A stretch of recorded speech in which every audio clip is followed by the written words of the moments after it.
Hello YouTube family, नमस्ते, प्रणाम। मैं कामनी शुक्ला स्वागत करती हूँ आप सभी का अपने यूट्यूब चैनल पर। तो बहुत ही प्यारा माता रानी का गीत है, आप लोग सुनिए। कैसा लगे अपनी राय कमेंट बॉक्स में जरूर बताना।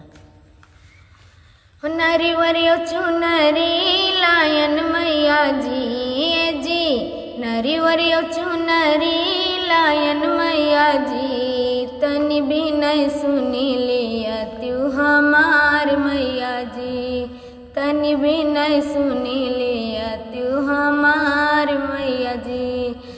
अष्ट भवानी मैया सिंह सवारी, भगतन पर कृपा रखो मैया हमारी।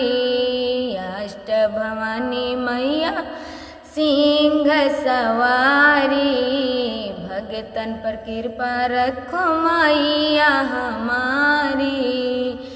लायन अड़हुल के फूलवा हमार मैया जी, लायन अड़हुल के फूलवा हमार मैया जी, तनि भी नहीं सुनी लिया त्यू हमार मैया जी। मुंडो की माला पहिने माँ काली, रक्तों की धार है हाथ बुझाली।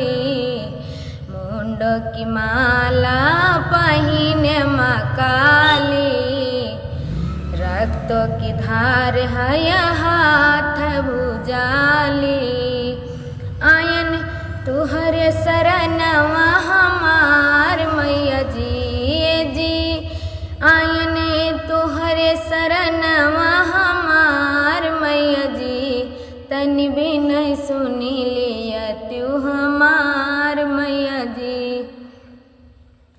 डी के कन्हैया अटकी है मैया, पिठिया पर हाथ धर दे त्यू मोरी मैया।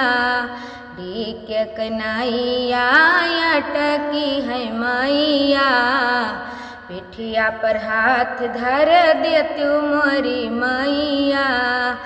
करत्यू जीवन के हमारे खुशहाल मैया जी, करत्यू जीवन के हमारे खुशहाल मैया जी, तनि भी नहीं सुनी लिया त्यू हमार मैया जी, तनि भी नहीं सुनी लिया त्यू हमार मैया जी।